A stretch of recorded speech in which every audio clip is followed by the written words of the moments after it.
एक बार किसी ने कबीर बाबा से पूछा कि बाबा, जब भगवान सबके हृदय में हैं, आप लोग कहते हैं सब घट मेरा साइया सोनी सेज न कोई, तो ठाकुर जी सबके हृदय में है तो फिर अच्छा कौन है बुरा कौन है, संत कौन है असंत कौन है? जब सबके हृदय में एक तरह से भगवान बैठा है तो फिर पता कैसे लगेगा कौन संत है और कौन असंत है?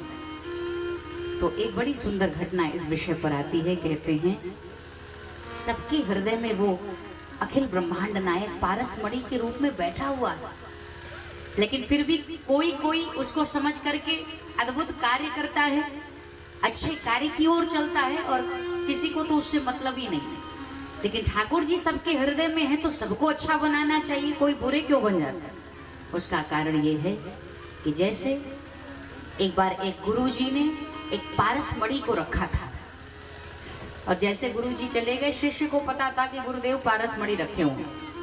पूरे घर की तलाशी ली गुरु जी के गैर मौजूदगी में। उसने कहा पारसमणि मिले तो जितना लोहा है सबको स्पर्श कराऊं और सबको स्वर्ण में परिवर्तित कर दूं, लेकिन कहीं पारसमणि मिला नहीं। और बाद में गुरु जी आए, गुरु जी समझ गए कि ये शिष्य पारसमणि ढूंढ रहा था। तो गुरुदेव ने कहा शिष्य से कि क्या तू पारसमणि ढूंढ रहा था? शिष्य ने कहा हाँ गुरुदेव, पारसमणि ढूंढ रहा था लेकिन मिला नहीं। तो गुरुदेव ने एक छोटा सा लोहा का, देखो लोहे की डिब्बी निकाली और कहा ये लो, इसके अंदर पारसमणि है।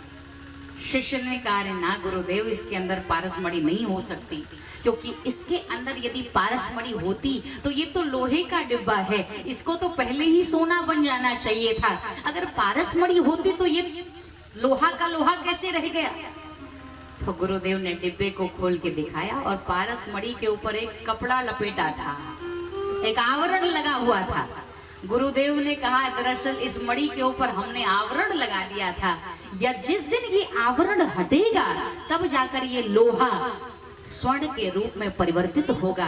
और भाव आप समझ गए होंगे कि हृदय में बैठा भगवान है, लेकिन ये जो काम क्रोध लोभ मद मोह ईर्ष्या न जाने क्या क्या भरा पड़ा है, यही तो वो आवरण है हमारे जीवन में, जो हमारे अंतःकरण में बैठे ईश्वर का साक्षात्कार हमें नहीं होने देता।